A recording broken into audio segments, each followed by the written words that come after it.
అందరికీ నమస్కారం. కార్తీక పురాణం 14వ అధ్యాయం. ఆబోతును అచ్చువేసి వదులుట. దీన్నే వృషోత్సర్గము అంటారు.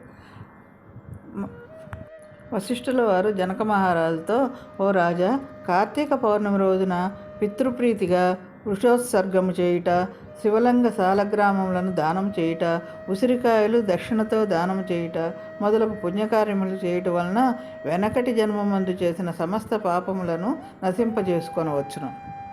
ఇక్కడ వృషోత్సర్గము అంటే ఆంబోతును అచ్చువేసి వదిలేయటం. అసలు ఆంబోతు అంటే ఏమిటి? ఎద్దు కాదా? లేక ఎద్దుకి ఆంబోతుకి ఏదైనా తేడా ఉందా అని సంశయం కలుగుతుంది. ఆవులకి కోడిదూడలు పెయ్యలు పుడతాయి. కోడిదూడలేమో మగవి, పెయ్యలంటే ఆడవి. ఈ కోడిదూడల్లో కొన్ని ఎంతో కష్టపడి పనిచేస్తాయి. వ్యవసాయానికి, పొలం దున్నటానికి, బళ్ళు లాగటానికి, ఇలా ఎన్నో విషయాల్లో రైతులకి సహాయంగా ఉంటాయి.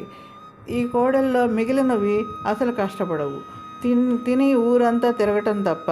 అందుకే పని పాట లేకుండా తిరిగే సోమరిపోతుల్ని అచ్చోసిన ఆంబోతులు అంటారు. కానీ ఆంబోతుల్ని శుభకార్యాల్లో మరియు వివాహ సమయాల్లో అచ్చోసి ఊళ్ళలోకి వదులుతారు. అలా వదిలేసిన ఆంబోతుని వెంకన్న స్వామిగా భావించి అది ఊరంతా తిరుగుతూ ఇళ్ల ముందరికి వచ్చినప్పుడు దానికి తవుడు, చిట్టు, కుడితి లాంటి ఆహారాన్ని పెడుతూ ఉంటారు. ఆ ఆంబోతు అట్లా రోడ్డు మీద నడుస్తుంటే పక్కకు తప్పుకుంటారు, కానీ దానికి ఎదురు కూడా వెళ్ళరు. దాని మీద ఒక దెబ్బ కూడా వేయరు. అది ఏమన్నా అడ్డు తప్పుకోవాలంటే కాస్త నీళ్ళల్లో పసుపు చల్లి దాని మొహం మీద చల్లాలే కానీ దాన్ని కొట్టి మటుకు ఎవరు ఏమీ చేయలేరు, చెయ్యరు కూడా. ఆబోతును అచ్చువేసి వదలటం వలన 1,000,000 యాగములు చేసిన ఫలితం దక్కుతుంది. ప్రతి మనుజుని పితృదేవతలను తమ వంశమంది ఎవరైనా ఆబోతును అచ్చువేసి వదలను అని ఎదురు చూస్తూ ఉంటారట. పితృదేవతలు పుణ్యలోకాల్లో ఉన్నప్పటికీ మన కులంలో పుట్టినవారు ఎవరైనా కార్తీక పౌర్ణమి నాడు నీలవర్ణం గల ఎద్దును అచ్చువేసి విడిచిపెట్టినట్లయితే దానివల్ల పితృదేవతలు తృప్తి పొందుతారు. వారు ఎల్లప్పుడూ మన వంశంలో వాళ్ళు ఎవరైనా వృషోత్సర్గము చేస్తే బాగుండు అని సదా కోరుకుంటూ ఉంటారు. ఎవరైతే ధనవంతుడై ఉండి కూడా పుణ్యకార్యములు చేయక, దాన ధర్మములు చేయక, కడకు ఆబోతునకు అచ్చువేసి పెండ్లి అయినను చేయక పిసినారుగా ఉంటాడో అట్టివాడు రౌరవాది సకల నరకములు అనుభవించుటే కాక వాని బంధువులను కూడా నరకమునకు గురి చేయును. ప్రతి సంవత్సరం పిండదానం వల్ల, గయాశ్రాద్ధం వల్ల, ప్రత్యాబ్దిక శ్రద్ధల వల్ల, పుణ్యస్థలాలకు యాత్రలు చేయటం వల్ల, అమావాస్యలో తర్పణాలు విడవటం వల్ల, మహాలయ పక్షాల్లో శ్రాద్ధ కర్మలు చేయటం వల్ల ఎంత పుణ్యం కలుగుతుందో అంతకంటే ఎక్కువ పౌర్ణమి నాడు చేసిన వృషోత్సర్గం వల్ల కలుగుతుంది. అటువంటి వృషోత్సర్గం కంటే మించిన పుణ్యకర్మే లేదు. ఇది గయాశ్రాద్ధంతో సమానమని పెద్దలు అంటుంటారు. కార్తీకంలో పౌర్ణమి నాడు ఎద్దునకు అచ్చు వేయించిన వాడికి అన్ని ధర్మాలు చేయటి కంటే మించిన ఫలం కలుగుతుంది. అంతేకాకుండా దేవర్షి పితృరుణాల నుండి విముక్తి కూడా కలుగుతుంది. అంటే ప్రతి మానవుడికి దేవరుణం, ఋషి రుణం, పితృరుణం అని ఉంటాయి. వాటి నుంచి విముక్తి కలుగుతుంది. కార్తీక పౌర్ణమి నాడు ఉసిరికాయలు దక్షిణతో దానం చేసిన వాడు సర్వ భూమండలానికి అధిపతి అవుతాడు. దీపదానం చేస్తే అన్ని పాపాలు పోవటే కాక ఉత్తమ గతి ప్రాప్తిస్తుంది. కార్తీక పౌర్ణమి నాడు ఈశ్వర ప్రీతి కొరకు శివలింగ దానం చేసిన వాడు భూలోకంలో సుఖాలు అనుభవించిన తదుపరి జన్మాంతరములలో సార్వభౌముడు అవుతాడు. ఈ మాసంలో శివలింగ దానం మోక్షప్రదం. అట్టి శివలింగ దానం చేయకుండా కార్తీక వ్రతం అనుష్ఠించినట్టయితే వాని పాపాలన్నీ వజ్రపు పూత పూసినట్లు కఠినంగా తయారవుతాయి. కనుక మహారాజా, ప్రతి సంవత్సరం కార్తీక మాసమున తన శక్తి కొలది దానం చేసి నిష్ఠతో వ్రతమాచరించి సాయం సమయమున శివకేశవులకు ఆలయమునందు దీపారాధన చేసి ఆ రాత్రి అంతయు జాగరణ చేసి మరునాడు తమ శక్తి కొలది బ్రాహ్మణులకు, సన్యాసులకు భోజనమిచ్చిన వారు ఇహపరములందు సర్వ సుఖములను అనుభవిస్తారు. ఇంకా ఈ కార్తీక మాసంలో కొన్ని విధులను విసర్జించవలసి ఉంటుంది.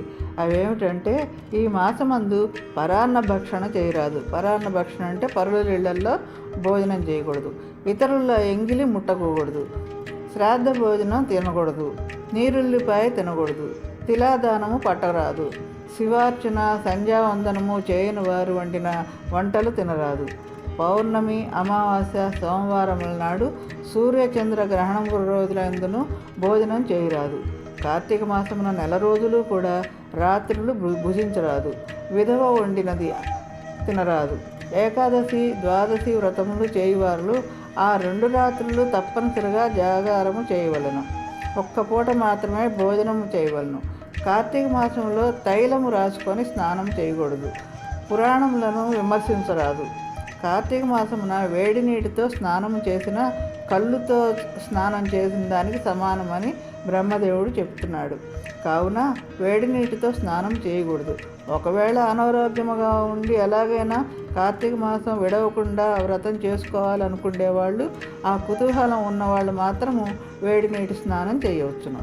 అటులా చేయవారు ఆ నీటిలో గంగా, గోదావరి, సరస్వతి, యమున నదుల పేర్లను మనసులో స్మరించి స్నానం చేయాలి. అంటే గంగే చమునే చేవ గోదావరి సరస్వతి నర్మదా సింధు కావేరి జలేస్మిన్ సన్నిధం కురు అని చెప్పుకొని స్నానం చేయాలి. ఏ నది తనకు దగ్గరలో ఉంటే ఆ నదిలో ప్రాతకాలంలో స్నానం చేయాలి. ఒకవేళ నదులు అందుబాటులో లేనప్పుడు నూతి దగ్గర కానీ చెరువుల దగ్గర కానీ స్నానం చేయవచ్చును. కార్తీక మాస వ్రతం చేయవారు పగలు పురాణ శ్రవణము, పురాణ పఠనము, హరికథా కాలక్షేపములతో కాలం గడపాలి. సాయంకాలం సంధ్యావందనాదికాది కృత్యములు ముగించుకొని పూజా మందిరమునున్న శివుని కల్పోక్తముగా ఈ క్రింది విధముగా పూజించవలను. ఓం ఓం శివాయ నమః ధ్యానం సమర్పయామి. ఓం ఓం పరమేశ్వరాయ నమః ఆవాహనం సమర్పయామి. ఓం ఓం కైలాసవాసాయ నమః నవరత్న సింహాసనం సమర్పయామి. ఓం ఓం గౌరీనాథాయ నమః పాద్యం సమర్పయామి. ఓం ఓం లోకేశ్వరాయ నమః అర్ఘ్యం సమర్పయామి. ఓం ఓం వృషభవాహనాయ నమః స్నానం సమర్పయామి. ఓం ఓం దిగంబరాయ నమః వస్త్రం సమర్పయామి. ఓం ఓం జగన్నాథాయ నమః యజ్ఞోపవీతం సమర్పయామి. ఓం కపాలధారిణే నమః గంధం సమర్పయామి. ఓం ఓం సంపూర్ణగుణాయ నమః పుష్పం సమర్పయామి. ఓం ఓం మహేశ్వరాయ నమః అక్షతాన్ సమర్పయామి. ఓం ఓం పార్వతీనాథాయ నమః ధూపం సమర్పయామి. ఓం ఓం తేజోరూపాయ నమః దీపం సమర్పయామి. ఓం ఓం లోకరక్షాయ నమః నైవేద్యం సమర్పయామి. ఓం ఓం త్రిలోచనాయ నమః కర్పూర నీరాజనం సమర్పయామి. ఓం ఓం శంకరాయ నమః సువర్ణమంత్రపుష్పం సమర్పయామి. ఓం భవాయ నమః ప్రదక్షిణ నమస్కారం సమర్పయామి. ఓం ఓం భవాయ నమః ప్రదక్షిణ నమస్కారం సమర్పయామి. ఈ ప్రకారముగా కార్తీక మాసం అంతయు పూజించవలను. శివ సన్నిధిన దీపారాధన చేయవలను. ఈ విధముగా శివ పూజ చేసిన ఎడల ధన్యుడగను. పూజానంతరము తన శక్తిని బట్టి బ్రాహ్మణులకు సమారాధన చేసి దక్షిణ తాంబూలాది సత్కారములతో సంతృప్తిపరచవలను. వీటిలో చేసిన వారు 100 అశ్వమేధ యాగములు చేసిన ఫలితాన్ని, 1000 వాజపేయి యాగములు చేసిన ఫలితాన్ని పొందుతారు.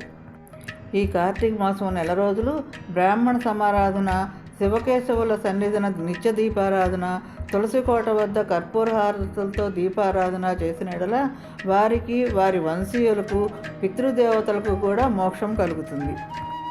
శక్తి ఉండి కూడా ఈ వ్రతము ఆచరించని వాళ్ళు 100 జన్మలు నానా యోనులందున జన్మించి తర్వాత నక్క, కుక్క, పంది, పిల్లి, ఎలుక మొదలగు జన్మలు ఎత్తుతారు.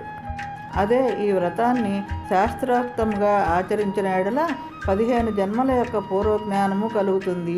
వ్రతము చేసినను, పురాణము చదివినను, పురాణమును విన్నను అట్టి వార్లకు సకల ఐశ్వర్యములు కలిగి మోక్ష ప్రాప్తి కలుగుతుంది.